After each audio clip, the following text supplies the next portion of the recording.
Now, starting with the presentation and the next slide, we are basically today talking about the management action reports of past evaluations, in particular the accreditation synthesis, the evaluation of the of the effectiveness and relevance of the GCF investments in the small island developing states, the evaluation on the private sector approach and portfolio, the evaluation on the adaptation approach and portfolio, as well as the evaluation on the effectiveness and relevance of the GCF investments in the least developed countries, so the LDCs evaluation. All of these, and this is in line with our policy, all of these management action reports were triggered 1 year after, were done 1 year after the presentation of these evaluation reports to the board. So the evaluation policy allows us to bring to the board the management action reports 1 year after that, and so we've brought them to you at B35 as an annex to the activity report of the unit, and in that case it was the annual report of 2022 of the independent evaluation unit. So coming to the ins and outs of management action reports on the next slide, you'll see these are in basic terms very easy reports. It's a table that basically presents the recommendation that the IEU made with regards to the different evaluations that I just spoke about. It will also highlight the management response that the Secretariat had proposed in subsequent documentation, as well as in presentations during the board meetings.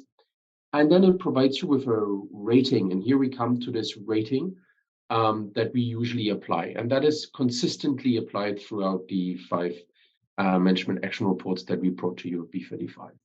And the rating goes from high to substantial, medium, low, and not rated. So it has 5 different categories. And basically the high category would say that all the recommendations have been fully incorporated into the policy, strategies, and operations of the GCF. If we were of the opinion that it was not as high, we would rate it substantial. And substantial would basically mean that the recommendations have largely been adopted, but are not fully incorporated in the GCF's policy, strategies, and operations yet. One lower again is the medium rating, and the rating scale here says that the recommendations were adopted in some operational and policy work, but not in significant key areas. Low would say that we have no evidence or plan for any adoption soon, but there might be some preliminary stages of work done, some planning, some action, initial action taken on the respective recommendations and actions that were described in the management responses. And then the last category is a category where we just simply are not able to rate and verify due to lack of data, or proposals are still further developed and have not come to any discussion point at that stage. So before I hand it over, I also wanted to introduce that we have an excellent team here today, which is slightly different from the team that we had with us at the board meeting. But again, let me also welcome here, we have Galina from the IEU. She is the data and GIS specialist. We also got with us Martin Prowse, who is the evaluation and learning specialist at the IEU, and we've got Yonji Kim, who is the knowledge management and uptake specialist AI of the unit. All 3 of them will walk you through some reflections, key reflections of the different management action reports, and I hope you find that insightful, and we'll come to a Q&A session right after. So I hand it over to Galina right away. Galina, over to you. Thanks. In this slide, I just want to briefly introduce you how the overall portfolio of the MAR looks like. And here we can see that all the ratings across all 5 evaluations And here is a visual and quantitative summary of these. Overall, on the right side, we can see that approximately 80% of the recommendations have been considered to some degree, although not necessarily in critical areas. The remaining 20%, that's the blue triangle, have been incorporated or largely adopted into policy, strategy, or operations, although full integration into these areas varies. Based on these findings, it appears that adaptation evaluation has made the most significant progress. We can see it on the left side on the slide, where we have breakdown per each evaluation mark, while the private sector and the LDCs have made the least progress in this regard so far. With that, we can move to the first MAR, which will be on accreditation. And regarding the accreditation evaluation, which was conducted in 2020, there were 5 overarching recommendations and accompanying sub-recommendations. Upon review of the slide, it can be observed that the majority of these recommendations were rated as medium, indicating that they have been adopted to some extent in policy and operational work, but have to yet be fully integrated into key areas. While progress has been made towards implementing these recommendations, there is still room for improvement in ensuring their widespread adoption across all relevant areas. Let me move to the next slide. I think we have enough time to familiarize with this content. And here I will answer the question and explain which areas have shown the most progress in implementing recommendations. So the accreditation panel has made progress by increasing interaction with the board and accreditation committee, with regular activity reports provided since B28. Accreditation and reaccreditation reviews now include a focus on project and institutional performance, with a review of 5 years on contributions to GCF results. The Secretariat conducts institutional assessments to ensure alignment with the GCF objectives, while requirements for AEs include M&E frameworks and interim and final evaluations. A funding window under RPSP supports the AEs to strengthen their M&E to GCF. The accreditation framework now includes a pilot framework for PSA, which enables coherent integration of fiduciary principles, ESS policies, gender policy, operational system and procedures, and governance systems. A review of PSA is scheduled after 3 years with annual reports to the board. However, coherence on capacity building and alignment with AE's own portfolio is yet to be addressed. With this, we can move on the next slide, where I will explain you medium and low ratings that were mentioned in accreditation MAR. Very briefly, and much more detail you can read in the document itself. I will draw your attention to improving accreditation effectiveness and limited interaction with the accreditation committee. Here, while the role and mandate of the accreditation committee are well defined, its effectiveness remains low. Despite its mandate to interact with recipient countries and provide policy guidance to accreditation panel, there is still limited interaction with the board and recipient countries. Reinforcing the terms of reference of accreditation committee is necessary to enhance its effectiveness. Efficiency on accreditation processes, approvals, and delays. The time that is required for accreditation is a key concern for GCF stakeholders. Although the updated accreditation framework integrates changes related to split technical reviews, the digital accreditation platform tracks the efficiency and effectiveness of the process, and operational streamlining is ongoing. Substantial gains require policy action.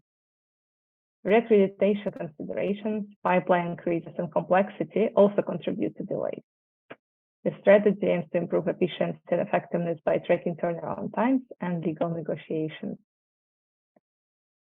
Alignment of AE portfolio with GCF mandate. Here, ensuring the alignment of implementing entities' portfolios with the GCF mandate during reaccreditation is vital. Clear, transparent, and predictable criteria must be communicated to applicants. The monitoring and accountability framework outlines the reporting requirements at the institutional and project level for accreditation. Reaccreditation process is a part of accreditation framework. Then supporting DAEs and NDAs.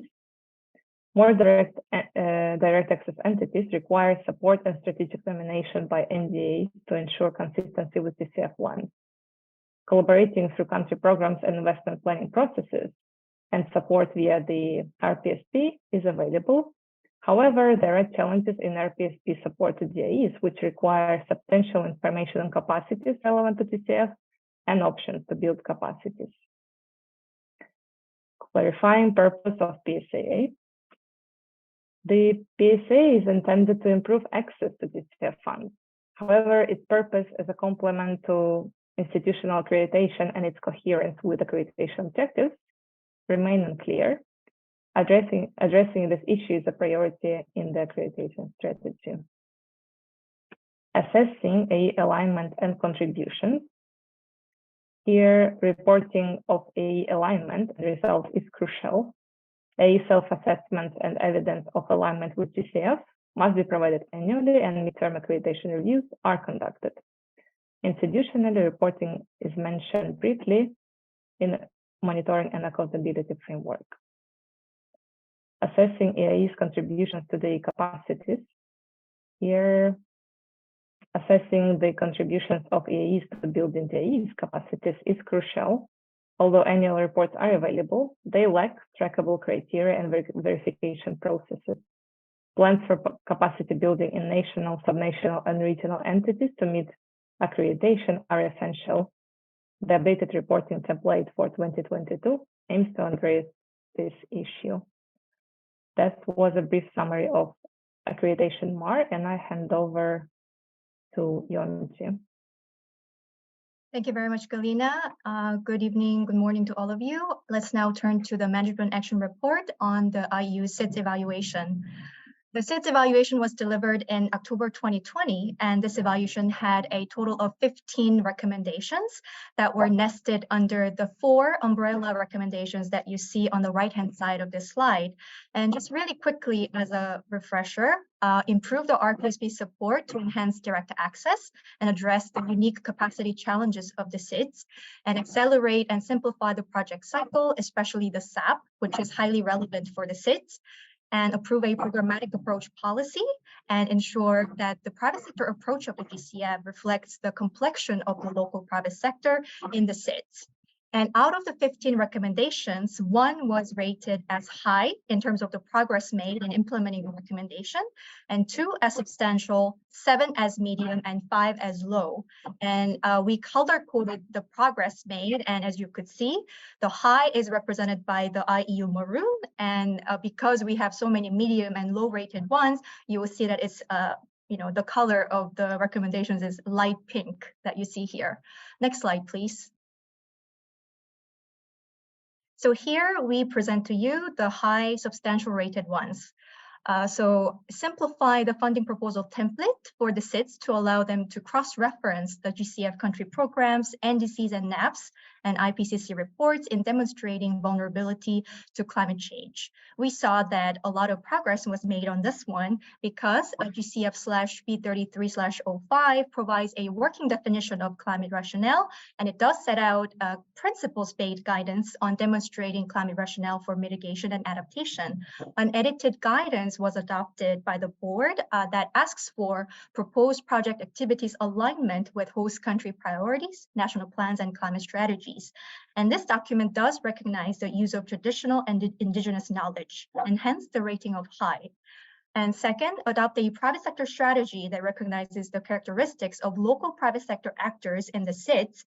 And we saw that, of course, the board adopted the private sector strategy in decision B32/06, and it does provide a common understanding of private sector by stating that the PSF of GCF will focus on private investors at the global, regional, and national levels, and hence the rating of substantial. 3, develop approaches for innovative financing structures and instruments as requested by the SIDS. And we saw that a notable progress on this has been made because there have been discussions around designing and piloting new insurance products, notably weather index insurance and new microinsurance products that are highly relevant to the SIDS. Moving on to the next slide. We present to you some of the medium-rated recommendations in terms of the progress made. So given the time constraints, I will perhaps focus on the first three. So bridge the gap between pre-accreditation and post-accreditation RPSP support by incorporating resources specifically for concept notes development into pre-accreditation RPSP grants. And according to the RPSP work program, the Secretariat does offer, they say they will offer tailored technical assistance through a roster of external firms for concept note development. And the accreditation strategy also includes elements of programming capacity building support through the RPSP. So while that is good, work is still ongoing largely, and we would have to wait and see how that gets operationalized. So that's why we rated it as a medium. And second, adjust the RPSP technical assistance to provide more hands-on support for writing concept notes in the SIDS. And the SIDS evaluation actually highlighted that the SIDS countries tend to have capacity constraints when it comes to concept note and funding proposal development, more so than getting ready for accreditation with the GCF.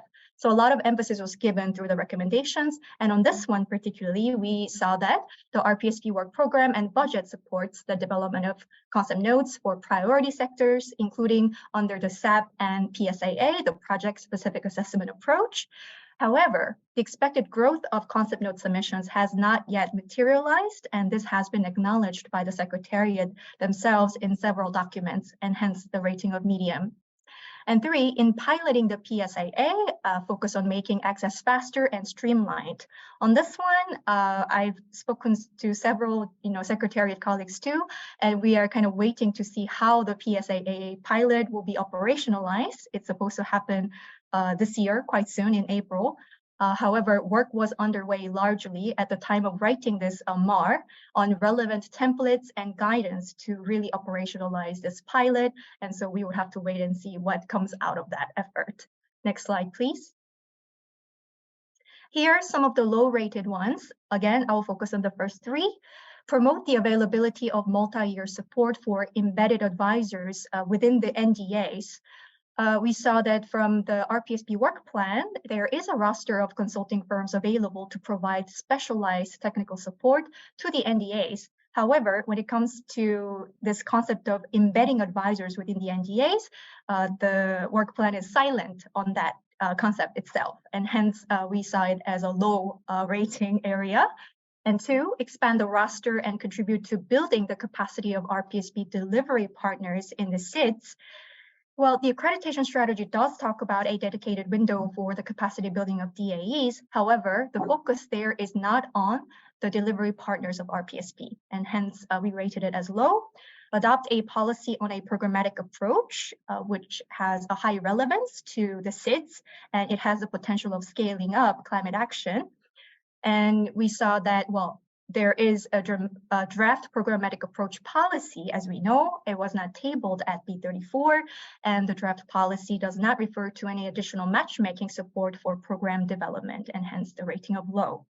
So with that, I'd like to now turn to the MAR on the private sector evaluation. So next slide, please. The private sector evaluation was delivered in September 2021, so it was more recent than the SIDS evaluation, so less time for the GCF to really take action on several recommendations here. So it had 22 recommendations that were nested under these umbrella statements that you see on the right-hand side, and no high rating was given in this case. And only 2 was rated as substantial, 13 as medium, and 7 as low.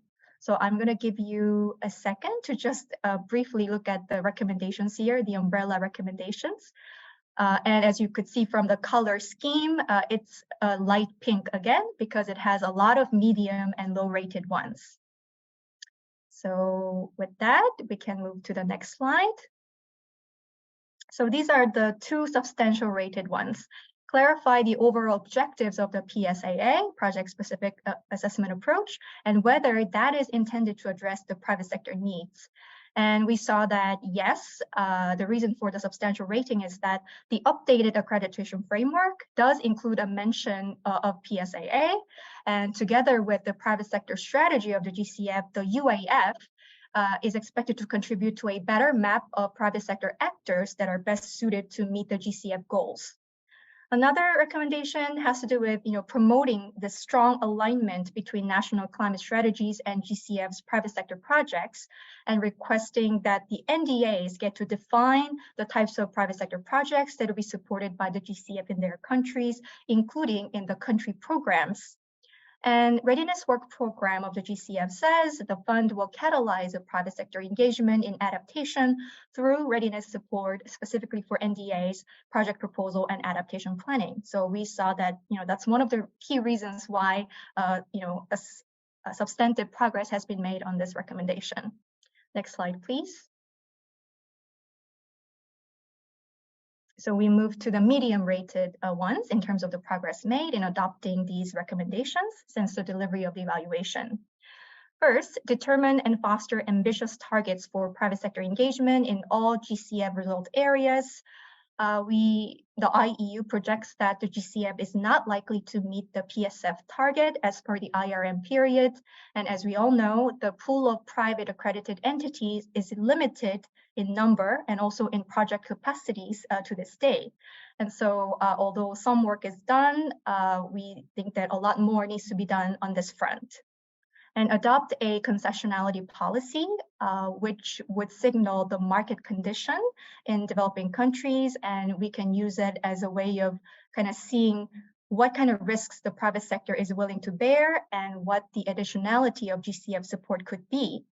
And the policy on concessionality was presented to the board in GCF/B29/INF11. But this has not been approved, and work on this is still ongoing, and hence medium. And adopt metrics and reporting for catalytic impact of private sector investments. The Secretariat formed a working group in 2021 to recommend a methodology for measuring mobilized private finance, leveraged and parallel finance. However, again, the work is still ongoing, and we have to wait and see what really comes out of this working group itself. And so that's why the medium rating.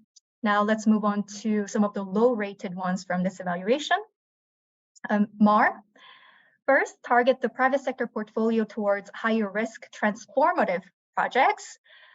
We saw that there's a TOR for an RFP on climate technology incubators and accelerators that has been circulated, and this could potentially be a game changer. However, its operationalization is yet to be seen. We don't know what's going to come out of it, so that's why the low rating.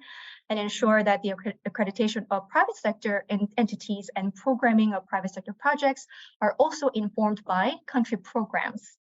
However, there is no mention of country programs in the accreditation strategy itself, and we saw it as a kind of major shortcoming. 3, consider the mechanism and modality through which MSMEs, micro, small, medium-sized enterprises, can access GCF finance. According to the IEU's RFP evaluation, there has not been any additional guidance that's planned for the MSME RFP window. So with that, that was a very quick, brief presentation on the 2 MARs on the SIDS and private sector evaluations. And now I'm ready to hand over to my colleague, Martin Prowse, to walk over the remaining 2 MARs. So over to you, Martin. Thank you very much, Yonji, and thank you, Galina and Andreas. I'll be summarizing the MARs for the adaptation evaluation and the LDC evaluation. So the management action report on the adaptation evaluation found that from 24 recommendations, 3 were rated as high, 7 as substantial, and 14 as medium. And these were clustered into 6 areas as illustrated here. And in 4 of these areas, the recommendations have been largely adopted, but not fully incorporated into policy, strategy, and operations. And in 2 of the areas, the recommendations have been adopted in some operational and policy work, but not significantly in key areas. Next slide, please. So the recommendations which have been largely but not fully incorporated into policy, strategy, or operations include on climate rationale, adaptation and related measurement, the fund's convening and catalytic power, monitoring the RPSB adaptation planning through the measurement framework, and identifying and incentivizing innovation. In terms of climate rationale, document GCF B3305 outlined the steps to enhance the climate rationale of GCF-supported activities.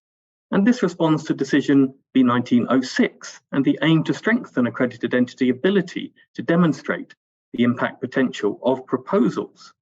So in document B3305, the Secretariat outlines key challenges in assessing climate risks and proposed 4 high-level principles to enhance climate rationale, including the use of data from traditional, local and indigenous knowledge and practices, as per decision B3208, paragraph C. In terms of adaptation-related measurement, including engagement with other climate funds, decision B2901 adopted the Integrated Results Management Framework, which emphasised the harmonisation of supplementary indicators and refined the number of indicators and mapped these against the initial investment framework and indicators used by other climate funds. In terms of convening and catalytic power, including consolidating the GCF's unique position in adaptation finance, there have been annual updates on complementarity and coherence provided by the Secretariat, especially those reported at B30 and B34 that demonstrate some progress on this. In terms of the RPSP measurement framework, this responds to the board's decision at B22/11, paragraph M, which enables recipients of readiness finance to report the results, allowing the Secretariat to better capture RPSP outcomes. And the Secretariat has tested existing readiness grants against the Readiness Results Management Framework and presented the initial results at B33. The Readiness Results Management Framework is being applied to readiness grant proposals submitted on or after the 16th of January. And from this year, all approved readiness proposals will report against the Readiness Results Management Framework.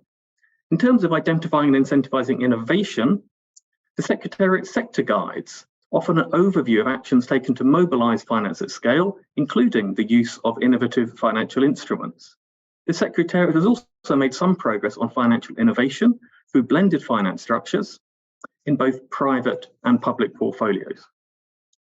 Yet, there are many areas where there's still a lot of work still to do. And on the next slide, we can see that this focuses on supporting NDAs and better coordinating adaptation efforts, raising awareness, reach and use of RPSP grants, strengthening incentives to support cooperation between DMA and PSF, 2 of our divisions, finalising the policy and strengthening the use of programmatic approaches, and diversifying financial instruments. So in terms of better supporting NDAs and coordinating, beyond the RPSP work programme for 22-23, Secretariat documentation is mainly silent on coordination with GCF stakeholders, and no stakeholder engagement policy is in place yet. In terms of raising awareness, reach and use of RPSP grants for adaptation planning in vulnerable country, the Adaptation MAR only found ad hoc efforts to raise awareness about NAC support, and it's clear that there's substantial demand, as seen in requests for an additional NAC window. In terms of strengthened incentives and to support coordination and cooperation between DMA and PSF, the operational processes are codified in the operations manual and appraisal guidance, and these really detail how we'd outline as ad hoc collaborations between the divisions, such as on the blue economy and forest conservation.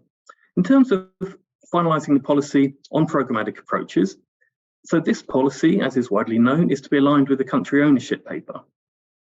And in terms of diversifying financial instruments, as well as reaffirming the Secretariat's commitment to grant financing, the updated strategic plan supports diversification, and there has been some progress here in terms of taking equity stakes in adaptation projects, and also de-risking of wider co-financiers within adaptation projects.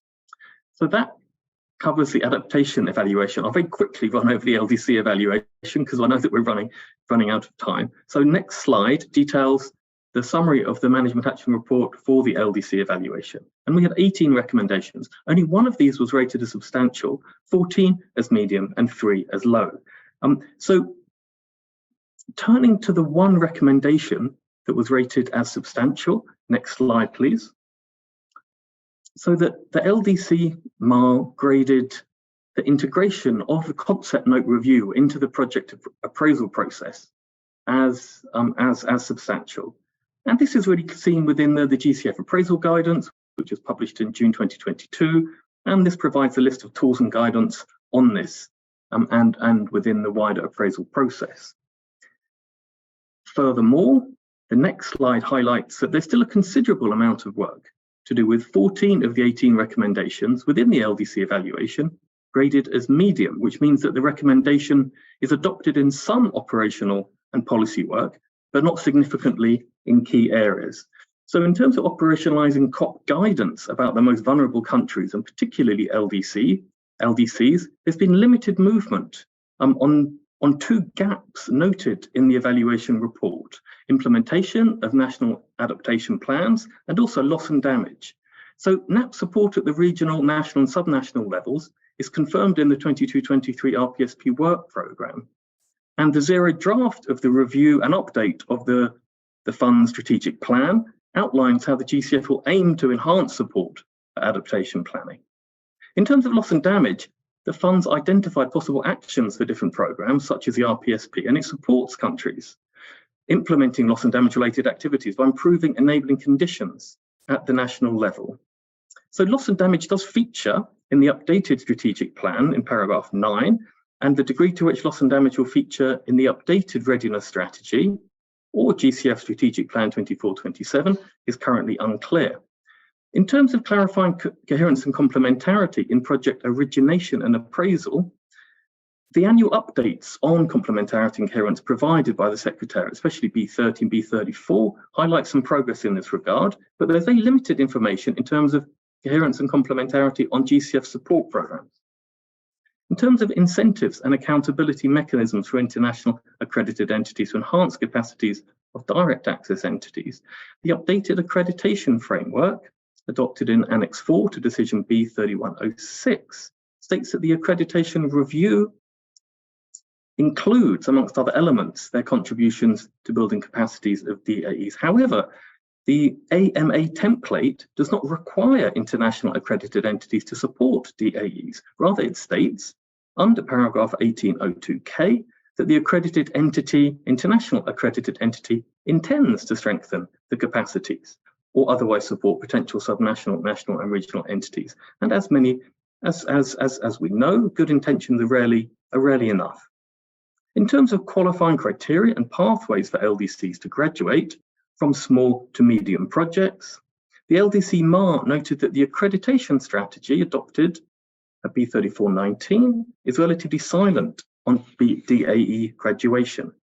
And in terms of implementing tools to define and track the use of Indigenous peoples' concerns, so we've recently seen the IPAG hold their first meeting in September 2022 with a multi-year work plan, and Indigenous peoples' outcomes are monitored through the review and analysis of APRs, and that tools to define and track Indigenous peoples' concerns are not fully operationalised, and these are still pending. Finally, in terms of acknowledging and contributing towards the additional costs, specifically owing to the LDC context, when we ran through the Secretariat documentation here, we found very limited information regarding the additional costs of operations within LDCs. Thank you kindly for your attention. I'll hand back to Andreas. Over to you. Yeah, thank you, colleagues. Once again, thank you, Galina, Martin, and Yonji for these interesting explanations and short explanations. These are, of course, longer documents. Also, we acknowledge that we have 5 management action reports coming, so this is quite rich in terms of presentation as well as in documentation. But we hope to be able to illustrate a little bit on what is happening. Again, these are not additional evaluations of any kind. These are really only status reports for you on how far we have come as a fund.